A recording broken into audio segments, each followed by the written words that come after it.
Hey guys, the wait is over.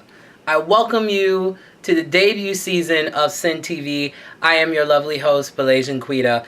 Now, let me tell you a little bit about myself before we get to the whole concept of what Sin TV is going to be presenting and what we're all about. So, I am Malaysian Quita.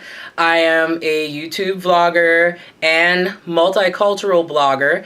I have a separate channel that I focus more about being plus size in the entertainment industry and other kind of like more interpersonal society issues, and that channel is called Malaysian Quita. I also do beauty reviews and cool stuff like that for us dark ladies, but it applies to everybody. But I noticed that there was a deficiency in regards to darker skinned women and beauty on YouTube. Shout outs to African Export. You are amazing. Keep doing what you're doing for us, because I didn't think I was beautiful and I didn't know I could do all these things with my face until I started watching your videos. Also, shout outs to Destiny Godly. I thank you for setting a good example and being role models in this community. Also, too, before I get to talking about Sin TV and what we're going to be talking about today, I got to give a shout out to Raw Feed Radio and Raw Feed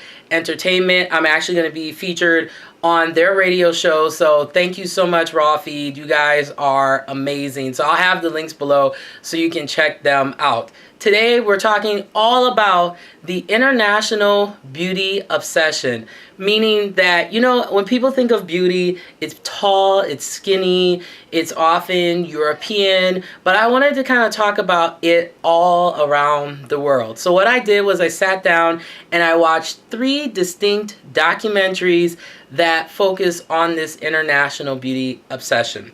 The first one is by a guy who I consider to be just awesome. He's an amazing investigative journalist, and his name, is Louis Theroux. His documentaries are amazing. He's on the BBC, and I swear, the BBC, they do the best interviews ever and docs ever. Documentaries are amazing. And this episode is called Under the Knife, where he focuses all about the Californian obsession with plastic surgery. I mean, plastic surgery in California is like Starbucks in Seattle. They're like everywhere.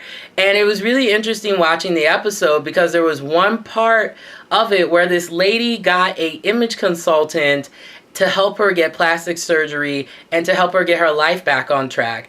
And the only reason why she did it was not even for herself. I felt it was because she did it for her boyfriend to get her man back. And that really tells me a lot about the perception that people use plastic surgery not constructively to maybe help them from a health condition, or maybe that's helping them feel a little bit better. But you gotta do your own self-evaluation and make sure that you're doing the plastic surgery for the right reasons. It's a wonderful documentary. I'll have the links below for that. The second documentary is called The Jersey Shore of England, or Jersey Shore of England, through Vice. If you're not watching Vice, something is wrong with you. It is a great channel that focuses on reflecting on the different aspects of society as well as fashion. Liverpool, England is very interesting in the UK, and this is not everybody in Liverpool, but it really is focusing on this Jersey Shore or Jersey couture look. There's a lot of makeup these women are wearing and crazy hair pieces. And then there's this thing called Manilin, and it's these it's like a liquid container, and it's a serum in a sense. You inject it with a syringe, you put it on like the side of your tummy, and you inject it, and what it's supposed to do is make your skin a little bit darker. And I think that's kind of unsafe to do that. But what that documentary really taught me is that although these women are flawless and beautiful and they have all this amazing hair and all that, they still have a lot of eternal issues that some of them need to face in order to really have that self-confidence and to really, really, really feel good about themselves. I feel it's important to do that self-evaluation before you do anything else. And then finally, The last documentary, which I really enjoyed the most, is called Along the Lines of Beauty, and it's focusing all about the beauty obsession in South Korea, from BB creams all the way down to high schoolers wearing makeup. Do you know how absurd that is? I mean, I would never allow my high school daughter to wear the amounts of makeup that I see these South Korean high school girls wearing. And it was really well done. It was done independently.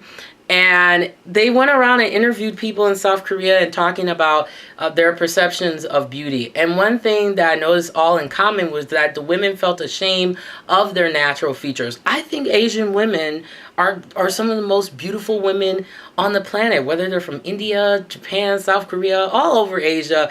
Thailand, what, it doesn't matter. Asian women are beautiful, and I think it's time that more and more Asian women, and I'm not saying that they have low self-esteem, not to make that generalization, but I really hope that more and more Asian women out there, especially the ones that are older, really start to be on YouTube and push that type of positivity in the beauty community. And I also feel that you don't have to look like a K-pop superstar, you know? They get paid to look pretty from the media standards. So all three of these documentaries, what they're really trying to summarize is that at the end of the day, love yourself.